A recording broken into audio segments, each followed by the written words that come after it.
masama ang magmahal.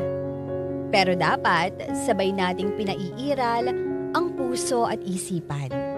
Dahil kung puro puso lang, baka hindi na natin naiisip kung karapat-dapat ba ang taong mamahalin natin.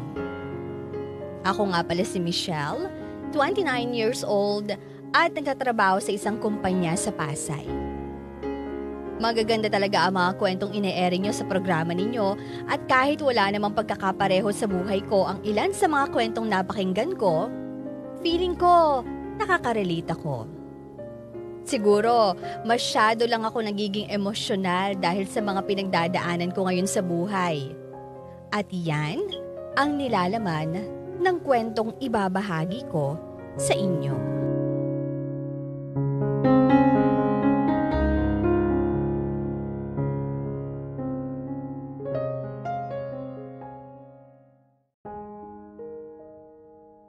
Ano? Pakiulit nga! Nabuntis ka ng damuhong to? Opo, Papa. Sorry. Ano ka ba naman, Michelle? Bakit hindi mo man lang pinag-iisipan yung mga gagawin mo? Bigla na lang ho nangyari. Malaking kalokohan yan. Pati ba naman ako? Sa tanda kong to, ginagawa niyo naman akong parang tanga niyan eh. Nagpadala kayo sa kamunduhan na naramdaman nyo nung oras na yon. Kaya nangyari yan. Huwag naman ho sana kayo nagsasalita ng ganyan sa amin. Wala akong may kagustuhan nito. Pero ito nangyari. Bunga po ito ng pagmamahalan namin. Diba? Oho. Nagmamahalan ho kami ni Michelle. At pasensya na rin ho, ipinapangako ko ho na hindi ko pababayaan si Michelle at magiging anak namin. Ay, sinabi mo yan ha. Tatandaan ko yan. Hindi ko ho alam kung paano ko kayo mapapaniwala sa sinabi ko pero wala naman kayong pagpipilian kundi pagkatiwalaan ako sa anak ninyo eh. Yun na nga eh. Parang iniipit mo kami sa ganitong sitwasyon. Ano pa nga bang magagawa ko nandyan na yan. Pero hindi ibig sabihin ito hindi ko na kayo babantayan. Hoy, ikaw Reynard, siguraduhin mong hindi malalagay sa alanganin ng anak ko. Mahal na mahal ko ho ang anak ninyo. Hindi ho mangyayari yun. Huwag na ho kayong mag-alala para sa akin, Papa. Si Reynard, nandiyan naman siya palagi para sa akin eh. Ipagdasal niyo na lang ho na maging safe yung panganganak ko. Huwag na ho kayong maghinala sa boyfriend ko pa. Michelle, bilang ama mo, hindi mo ko masisisi kung bakit ganito ako makapagsalita sa inyo. Abay, hindi ko pag-aanong kilala tong lalaki na to. Pagkatapos, nabuntis ka ng kaagad. Ano na lang kayang sasabihin ng nanay mo sa'yo kung sakaling nabubuhay pa siya? Siguro ho, baka mas malala pa yung magiging reaksyon niya kumpara sa inyo. Pero Papa, wag na ho nating idamay pa si Mama dito. Nagpapahinga na siya eh. Basta ang akin lang, ipinaalam ko lang ho sa inyo kung ano nangyari. Alam ko hong nagulat kayo pero sana wag na ho kayong magalit sa amin. Nako, meron lang akong gustong malaman kay Reynard, Michelle. Kaya kapag nasagot nyo ng maayos to, sige, wala na kayong maririnig pa sa akin. Mananahimik na ako. Ano po ba yun? Reynard, tatanungin kita. Gusto kong magsabi ka sa akin ang totoo. Kung hindi, malalagot ka sa akin. Gusto ko lang naman malaman na wala ka bang sabit. Hindi ka ba nagkaanak sa iba bago naging kayo ng anak ko? Ano ho kasi Papa, importante pa talaga yan? Kailangan mo pa bang tanungin yan? Ano ba? Abay, syempre naman Michelle. Bago kita ipagkatiwala sa kanya, dapat mapatunayan niya muna sa akin na karapat-dapat siya para sa'yo. Ngayon, kung meron siyang sabit, ang ibig sabihin nun, wala siyang kwentang tao. Hindi ko ipagkakatiwala ang anak ko sa ganyang klaseng lalaki. Ano kasi Papa meron po kayong dapat pang malaman. Ano yung dapat kong malaman ha? Reynard, ikaw na yung magsabi. Teka, bakit ako itatay mo yan? Bakit kayo magtuturuan ha? Sinasabi ko na nga ba May naiiwang pamilya tong damuhong to eh. Hayop kang lalaki ka. Ginagawa pang kabit ang anak ko. Teka lang ho. Amin na ako, may anak na ho ako sa dati kong girlfriend. Pero sa totoo, ang sinasabi ko mahal ko ho ang anak ninyo. At gagawin ko ho ang lahat para sa kanya at sa magiging pamilya namin. Oo nga naman, Papa. At lilinawin ko lang ha, hindi po sila kasal ni Reynard. At hindi ko papasukin tong relasyon na to kung magiging kabit lang ako, no? Kaya, please, Papa, kumalma lang po kayo. Okay? Sige. Sabihin na nating hindi ka nga naging kabit, Michelle. Pero meron pa ring iniwang pamilya yung lalaki na yan. Hindi mo pa ba naiintindihan kung ano yung inaalala ko, ha? Paano ko makakasiguro na hindi niya gagawin sa inyong mag-ina ang ginawa niya sa kanila? Hindi mo ba naiisip yung bagay na yon bago ka sumama sa kanya?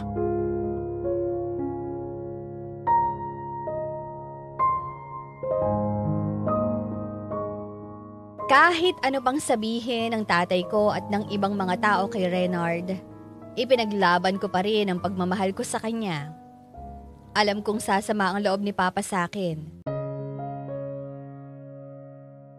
Pero itinuloy ko pa rin na sumama kay Reynard. At hindi nagtagal ay nakakuha na kami ng mauupahan at nakapanganak na rin ako. Bilang partner at ama ng anak namin, wala naman akong masabing hindi maganda kay Reynard. Maayos ang pag-aalaga niya sa amin ng anak namin. Oo, kung minsan masakit siyang magsalita sa akin sa mga oras na hindi kami magkasundo, pero iniisip ko na lang, wala naman taong perpekto. Kailangan ko na lang natanggapin na lahat naman tayo ay may bahid sa pagkatao natin. Tanggap ko si Reynard bilang kapartner ko sa buhay. At kahit ano pang sabihin ng ibang tao, siya pa rin ang mamahalin ko at alam ko namang mahal niya ako.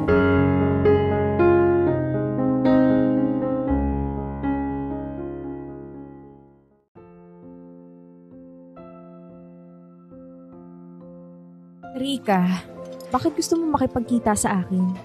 Bago yan, alam ba ni Reynard na magkikita tayong dalawa? Hindi ko sinabi sa kanya eh. Sigurado kasi na hindi papayag yun at pipigilan lang niya ako. Mabuti hindi ka nagdalawang isip sa akin. Hindi ka ba nag-aalala kung anong pwedeng mangyari o kaya kung anong pwede kong gawin sa'yo kapag nagkita tayo? Hindi mo ba naiisip na baka may masamang motibo ko sa'yo? Kasi iisang lalaki lang naman yung mahal natin. Bakit naman ako mag-aalala, diba? Kung alam ko naman wala akong ginawa sa'yo. Hindi ko nakikita na gagantihan mo ko. Alam mo, Michelle, sa papel, wala kang ginawang masama sa akin. Dahil hindi nga naman kami kasal ni Reynard. Pero, hindi mo pa rin matatanggi. Inagaw mo pa rin siya sa akin. Basta para sa akin, noong mga panahong nagkakalabuan na kayo, hindi mo na hawak ang puso ni Reynard noon. Kahit magkasama pa kayo. Kahit nasa iisang bahay pa kayo, magkahiwalay na rin kayo. Nakikipagkita ka na rin naman sa ibang lalaki nun, di ba? Ginawa ko lang yun pagkatapos kong malaman na may namamagitan na sa inyong dalawa. Gusto ko lang na magselo siya. At baka sakaling maisip niya na ako pa rin yung babaeng kailangan niya. Hindi pa rin yun ang solusyon para maayos ang problema niyo. At saka, lilinawin ko lang ha, wala pang namamagitan sa amin ni Reynard doon. Naging mas close lang kami sa isa't isa noon. Kaya alam ko yung mga problemang pinagdadaanan ninyo. Ang galing ano? Nabaligtad pa talaga ako. Si Reynard pa ngayon ang naging biktima, samantalang siya yung nang iwan sa amin. Tsaka, tigil-tigilan mo nga ako. Kung talagang matinong babae ka, alam mong may karelasyon na yung tao. Dapat, lumayo ka na nun. O di ba hindi? Umigay ka rin eh. Rika, ayoko na makipagtalo pa sa'yo tungkol dyan. Total, tapos na yan eh. Nangyari na yan. Hindi na natin mababalik pa yung mga oras na yan. Yung mga nagawa na natin, wala na tayong magagawa sa mga bagay na yan. Madaling sabihin para sa'yo kasi hindi naman ikaw yung nasaktan eh. Sa ngayon, hindi ka pa nasasaktan. Ito lang ba talaga yung dahilan ng pakikipagkita mo sa akin? Ang sisihin ako sa mga nangyari? Kasi kung yun lang ang dahilan, nagsasayang lang tayo ng oras dito. Alam ko namang wala na akong magagawa dun eh. Inilabas ko lang sa'yo yung nanakit na matagal ko nang nararamdaman ng dahil sa mga ginawa niyo sa akin. Pero kahit naagaw ka, alam ko naman na kahit pa paano may konsensya pa rin natitira sa'yo, di ba? Pasensya na kung ako yung dahilan kung bakit ka nasasaktan. Pero pwede bang diretsuhin mo na ako? Ano ba talaga yung gusto mong sabihin sa akin? Siguro naman, alam mong hindi nagbibigay ng sustento si Reynard para sa anak namin, di ba? Ano? Bakit parang nagulat ka? Hindi mo ba alam? Hindi ko na kasi pinapakailaman yung mga ganyan. Tungkol kay Reynard yung mga ganyang bagay. Hindi ko na itatanong sa kanya. Kung sa bagay, yung iniisip mo lang, kapakanan nyo ng anak mo. Wala ka nang pakialam kung ano na yung nangyari sa amin ng anak ko pagkatapos kaming iwan ng kinakasama mo. Pero hindi ako nandito para makipag-away sa'yo. Mahirap man para sa akin to. Pero gusto ko sanang humingi ng pabor sa'yo. Tungkol ba saan yan? Sabihin mo lang sa akin. Titingnan ko kung ano ang magagawa ko. Alam ko namang isang malaking suntok sa buwan yung bagay na hihingin ko sa'yo eh. Pero magbabaka sakali lang ako na baka pakinggan ka niya. Baka naman pwede mong kumbinsihin siya na magbigay man lang para sa anak namin. At kung pwede rin sana, dalawin niya naman yung bata. Matagal na siyang hinahanap ng anak namin eh.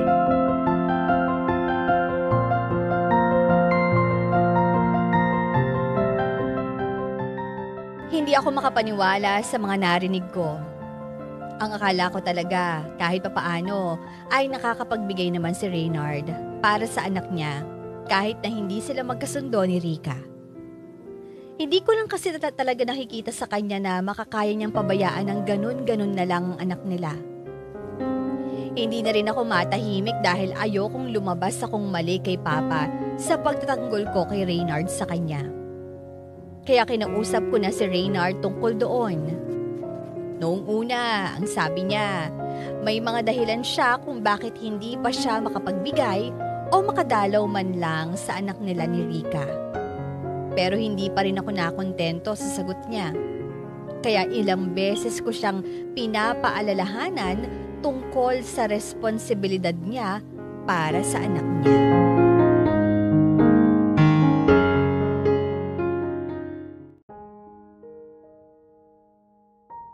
Pwede ba, Michelle?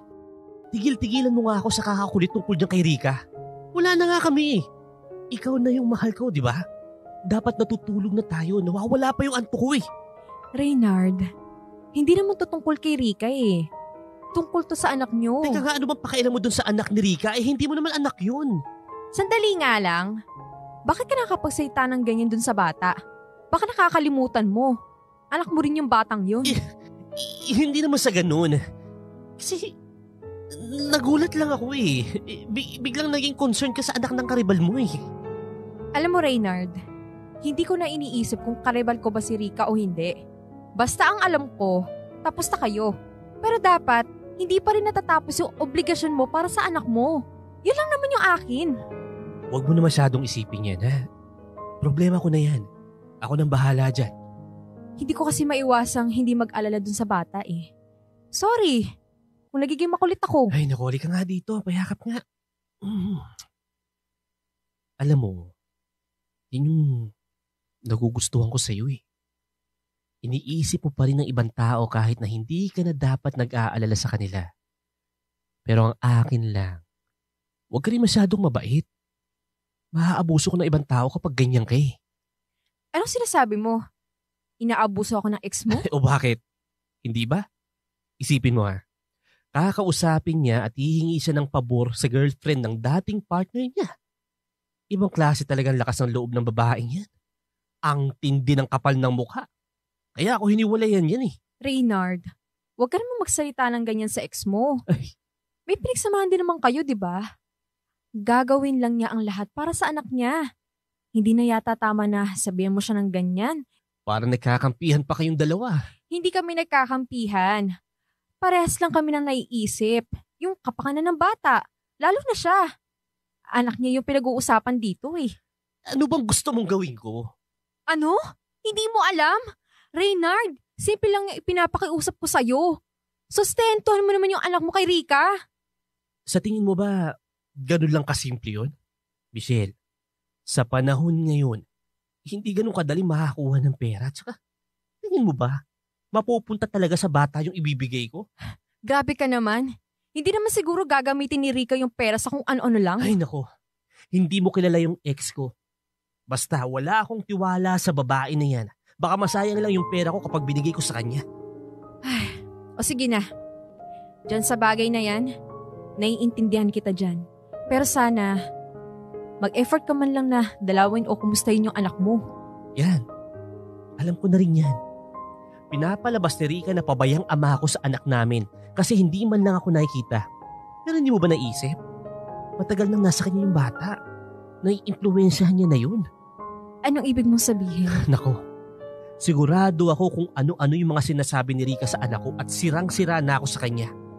Malamang matinding galit yung nararamdaman sa akin ng bata ngayon. Pero, mahal mo naman yung anak mo, di ba? Kahit galit na galit pa siya sa'yo, gagawa at gagawa ka ng paraan kahit papano para makasama mo siya. Ano naman? Siyempre mahal ko yan. Ano ko yan eh. Kaya lang, ang gusto ko sana, yung magkasundo na sana kami ng nanay niya. Mahirap kasi yung ganito na gera pa rin ang ginagawa naming dalawa eh. Masasayang lang yung effort ko na makasama ko yung anak ko kung malayo pa rin yung loob ng anak ko sa akin, di ba?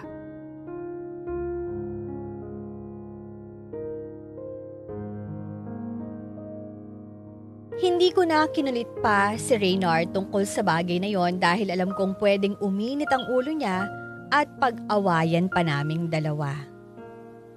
Naiintindihan ko na rin naman ang dahilan niya kung bakit hindi pa siya makakapagbigay at nakakapagbigay din ng oras sa anak niya.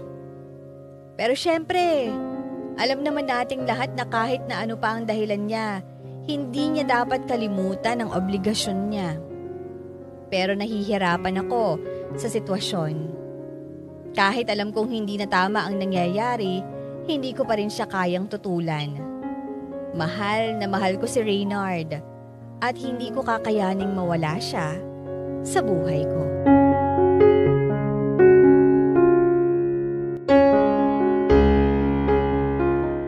Habang tumatagal, nagkakaroon na rin ng mga problema ang pagsasama namin ni Reynard. Umaabot na sa nagkakasagutan at nagkakasigawan na kaming dalawa kahit pa nakikita ng anak namin ang nangyayari sa amin. May mga pagkakataon pa nga na nagkakasakitan na rin kami. Alam kong magulo na ang nangyayari sa relasyon namin at hindi na rin nakakabuti para sa anak namin. Pero hindi ko pa rin kayang bumitiw kay Reynard. Mahal na mahal ko siya at hindi ko yata matatanggap na hindi ko siya kasama sa buhay. Kahit na marami na siyang hindi magandang ginagawa sa akin.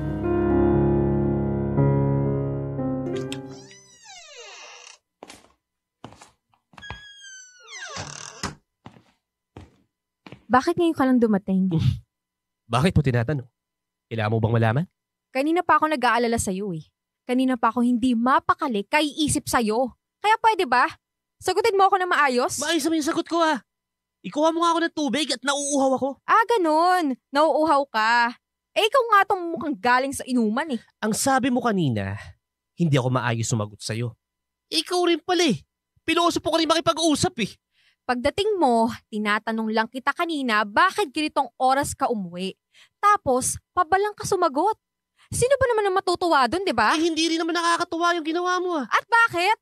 Huwag ka na lang tanong ng tanong kung bakit ngayon ako dumating ha. Dumating ako na gabi na. Tapos, huwag mo nang sabihin na nag-aalala ka kasi gasgas ang dahilan na yung mga nagar na yan sa babae. Anong sabi mo? Nager ako? Ah, bakit hindi, di ba? Di ba ang tawag sa ginagawa mo? Bungangera? Sira ba ang ulo mo? Hoy, hindi magiging nager ang isang katulad ko kung wala kang ginagawang masama sa akin. Masama na pala yung makipagkita sa barkada mo at uminom kayo ano.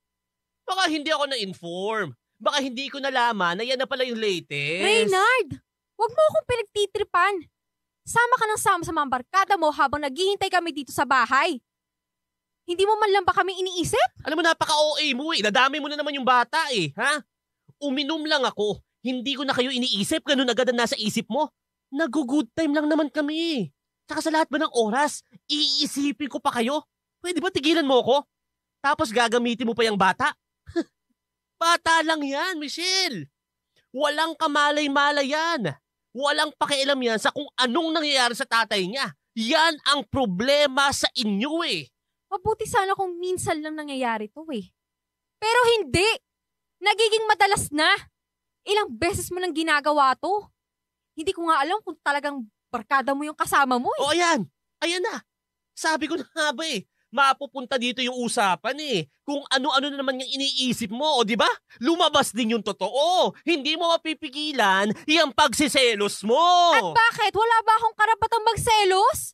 Reynard, paano ako nakakasigurado na hindi mo ako niloloko? Wala nga akong babae. Ang kulit mo naman eh. Ha? Ilang beses natin pinag-usapan to, Michelle. Ang kulit mo. Kulit-kulit mo. Hindi ko na alam kung ano pa yung sasabihin ko sa'yo. Iba yung nararamdaman ko sa'yo eh. Ay, nako. Pakiramdam ko hindi ka nagsasabi ng totoo sa akin. Yan. Hindi ako matatahimik hanggat hindi ko nalalaman kung sino yung babae na yan. Ay, naku, bahala ka sa buhay mo. Ilang beses ko nang sinabi na wala akong babae, ayaw mo pa rin maniwala. Hindi ko na matiis ang pagiging praning mo, Michelle. Nakakabwisit na, alam mo yun ha? Nakakabwisit na, sa totoo lang. O nabibwisit ka na? Dapat bilang lalaki, gumagawa ka ng paraan. Ay, nako. Dapat hindi mo ko binibigyan ng dahilan para magselos at mag-isip ng kung ano-ano. Dapat hindi mo pinag-aalala yung asawa mo. Pakiulit yung sinabi mo. Asawa? Michelle ha, lilinawin ko lang sa'yo. Baka lang nakakalimutan mo. Hindi tayo mag-asawa. Hindi ako obligadong magpaalam sa'yo. Nagsasama lang tayo sa bahay na to kasama ang anak natin. Kaya pwede ba ha? Umayos ka. Umayos ka kung ayaw mong masira ang pamilya na to.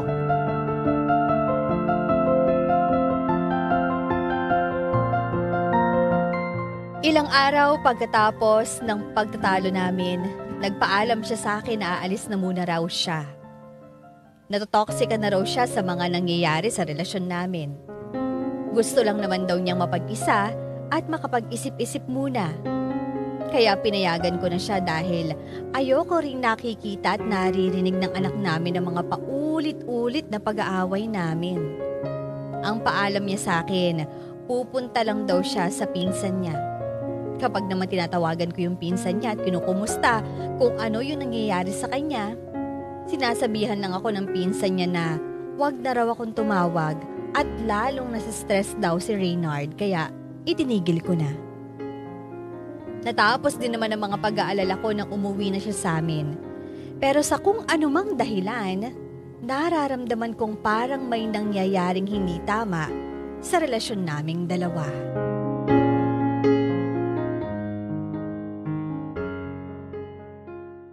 Magagalit ka ba kung aaminin ko sa yung pinakailaman ko yung cellphone mo? Ay, nako naman. Ano pa magagawa ko? Ginalaw mo eh. Tingnan ko kasi yung mga message dun eh. May nakita kasi ako. Oh, ano yung nakita mo? Meron kang kachat na babae at hindi ko nagustuhan yung mga nababasa ko sa conversations niya. Eh, kung hindi mo nagustuhan, hindi ko na problema yun. Eh, bakit parang hindi ka man lang nag-aalala na pwede akong magalit sa nakita ko? Bakit parang wala lang sa'yo kung awahin kita ng dahil doon? Alam mo, nakakapagod na magpaliwanag sa'yo eh. Kung ano yung nabasa mo, eh di na yun. Ang ibig mo sabihin, inaamin mo? Wala naman ako inaamin ah. Pero kung yun ang intindi mo, bahala ka. Sige, ito na naman po. Michelle! Michelle! Ay, nako, Michelle. Pwede ba? Ha? Huwag mo kong iyakan. Baka magising yung bata, oh. Bahala ka. Sige, ituloy mo yung pag-iyak mo. Napakahirap patulugin yan. Di totoo nga. May babae ka. Ano bang nagawa ko sa'yo para gawin mo sa akin to? Marami! Ang dami at ayoko nang isa-isahin pa. Hindi pwede yun. Kung merong mali sa akin, kung meron tayong problema, pag-usapan natin. Hindi yung ganito lulukuin mo ko. Hindi. Wag na. Bakit pag-uusapan pa? Mapapagod lang tayo dyan eh. Wala rin naman mangyayari sa usapan na yan. Anong sinasabi mo? Hayaan mo na lang na ganito? Wala kang balak na ayusin kung ano man yung problema natin? Wala ka na bang pakialam sa pamilya natin? Ay, Michelle, ewan ko sa'yo. Ang ingay-ingay mo. Sinabi ko magigising yung bata, di ba? Ang ingay mo, kulit mo. Ayop ka, Reynard! Buisit ka, lalaki ka! Ayop ka! Napakamalang yama! Tama na! Ay, tama na sabi. Sinabing tama na eh. Yan. Ha? Yan. Yang ugali mo. Ha? Problema yan eh. Pero yung pagkatao mo yan, ha? Hindi na mababago yan eh. At alam kong hindi mo babaguhin yan. Ewan ko ba, ba't pa natin pinag-uusapan to? Babaero ka talagang hayop ka! Marami na nagsabi niyan. Hindi lang ikaw, Michelle. Hindi lang ikaw. Tama nga si Rika. Wala kang konsensya! Yun ba yung sinabi niya sa'yo? Wala namang bago dyan eh. Hindi ako papayag na ganituhin mo lang ako, Reynard. Tama nga si Papa. Hindi niya ako dapat ipinagkatiwala sa'yo. Lumayas ka dito! Hindi ko kailangan ng isang walang kwentang lalaki na katulad mo. Hindi ka namin kailangan ng anak mo. Ganun ba? O sige. Walang sisihan. Gusto mong umalis na ako? Ha? Alis ako dito? O di sige. Aalis na ako.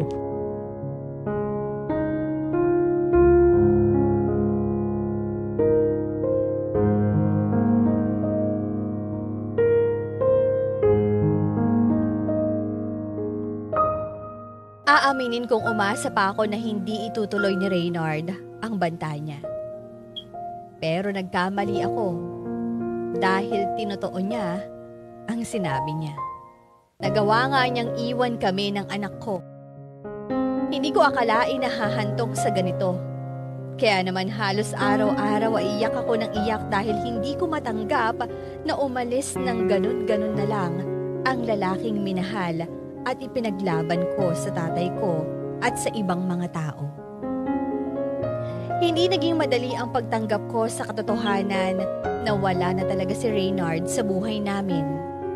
Pero kailangang ihanda ko na rin ang sarili ko na mag-isa ko nang bubuhayin ang anak ko. Pero hindi magiging madali ito. Lulunukin ko na yung pride ko dahil kailangan ko ang tulong ng taong dapat namang umalalay para sa kapakanan ng anak niya.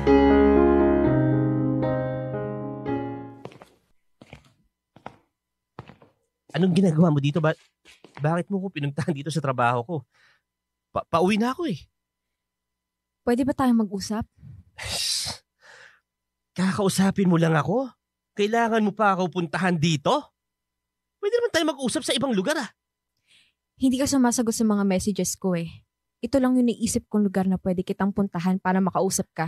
Ay nako, sige na. Sabihin mo na kung ano yung gusto mong sabihin at nagmamadali akong umuwi.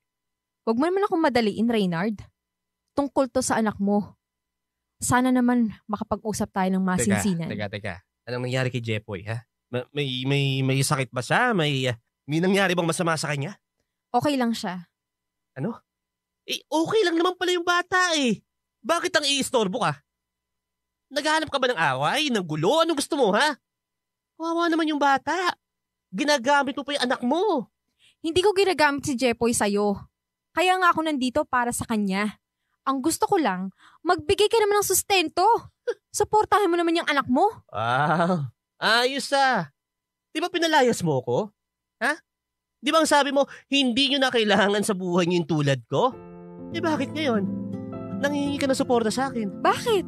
Hindi ba obligasyon mo naman talaga magbigay? Dahil anak mo yun eh. Hindi, hindi. Nagawa mo nga akong palayasin eh. Ibig sabihin nun, nagmamalaki ka sa akin, kaya kaya mong buhayin yung anak mo. Di ba? Kaya mo siyang palakihin ng ikaw lang. Ganun lang kasimple yun, Michelle. Hayop ka talaga, lalaki ka! Aray ko! Isit ka, demonyo ka! Napakawalang yamo! Michelle, ano ba? Huwag kang mag-iskandalo dito. Ang dami-daming tao. Gusto mo makita ng mga tao yung tunay na ugali mo, ha? Tama na sinabi. Tama, Rico! Tama na sabi! Paano mo natitiis sa papayaan ng ganun-ganun lang ang mga anak mo? Ganyan ka ba talaga? Kapag ayaw mo na, iiwanan mo na lang yung babae? At pati yung responsibilidad mo, tatakasan mo? Alam mo, ayoko na mag-react sa mga sinasabi mo eh. Alam mo, hindi na lang kita papatulan. Basta ang akin, huwag kang nanggugulo dito. Ang pangit tignan eh. Ikaw lang din ang sumisira sa sarili mo. Kaya kung ako sa'yo, itigil mo na yan. Kung hindi mo na ako mahal, wala na akong magagawa dun. Matagal mo na rin naman pinaparamdam sa akin na ayaw mo na talaga. Pero ang akin lang, huwag mo naman idamay yung bata, Reynard. Anak natin yung pinag-uusapan dito eh. Alam ko naman yun, alam ko. Saan naman? Alam mong mahirap yung buhay ngayon.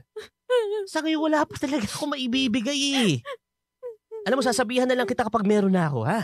Hindi yung ganito gumagawa ka pa ng eksena dito, nakakahiya.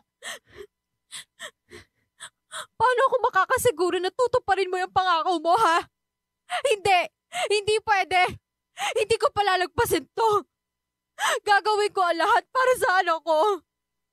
Kung kinakailangan, pwersahin pa kita para lang magbigay ka, gagawin ko talaga. Anong gagawin mo? Ha? Ide-demanda mo ako? Bakit? May pera ka ba para gawin yan? Michelle naman. Huwag mong gagamitin panakot sa akin yan. Magmumukhang tanga ka lang. Sa totoo ha, yun yung mangyayari talaga sa'yo. Sabihin na natin makapakulong mo ko. O ano? Di lalong hindi ako makakapagbigay sa bata, di ba? Ang hirap kasi sa'yo, ha? Hindi ka nag-iisip eh. Hindi sa matakot ako sa'yo, Michelle, alam mo? Natatawa na lang ako. Nakakatawa yung ginagawa mo. Sige. Ay, sus. Maliitin mo pa ako. Hindi mo alam kung anong kayang gawin ng isang ina katulad ko. Ahanap ako ng paraan para mapilitan kang magbigay suporta na dapat nakukuha ng anak mo sa'yo. Ate. Hindi ako dapat nagtiwala sa'yo. Sus. Malaking pagkakamali na minahal ko ang isang katulad mo. Napakawalang yamo!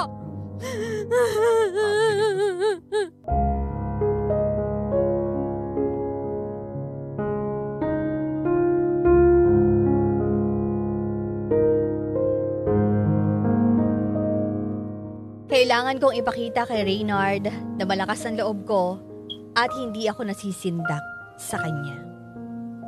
Pero sa totoo lang, walang mali sa mga sinabi niya. Kahit alam kong ako ang nasa tama bilang ina ng anak ko, hindi ko maitatangging mahihirapan akong ipaglaban at makuha mula sa kanya kung ano ang karapat-dapat na ibigay niya para sa anak ko. Hindi ko akalain na mangyayari rin sa amin ang ginawa ni Reynard kay Rika at sa anak nilang dalawa. Kung minsan, hindi ko maiwasang isipin na karma na ang nangyayari sa akin. Ang nakakatawa pa dito, mahal ko pa rin ang lalaking nanloko sa akin.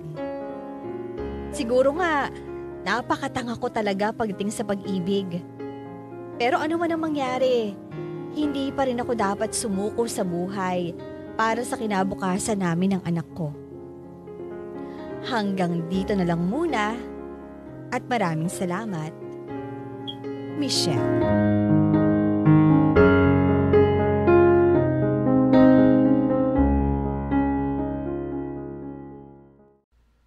Idol, may kwento ka bang nakakakilig? O di kaya naman may kurot sa puso? Pampagood vibes. O baka naman gusto mo lang makapagbigay ng inspirasyon?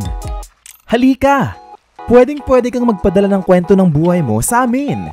Magpadala lang ng sulat sa email dearifmstories@gmail.com o di kaya naman mag-PM sa official Facebook page namin. Hanapin lang ang Dear IFM at kami nang bahala sa'yo. Malay mo, kwento mo na pala ang susunod na mapapakinggan. Ano pang hinihintay mo? Ikwento mo na yan dito sa amin sa Dear IFM, kung saan una ang kwento mo.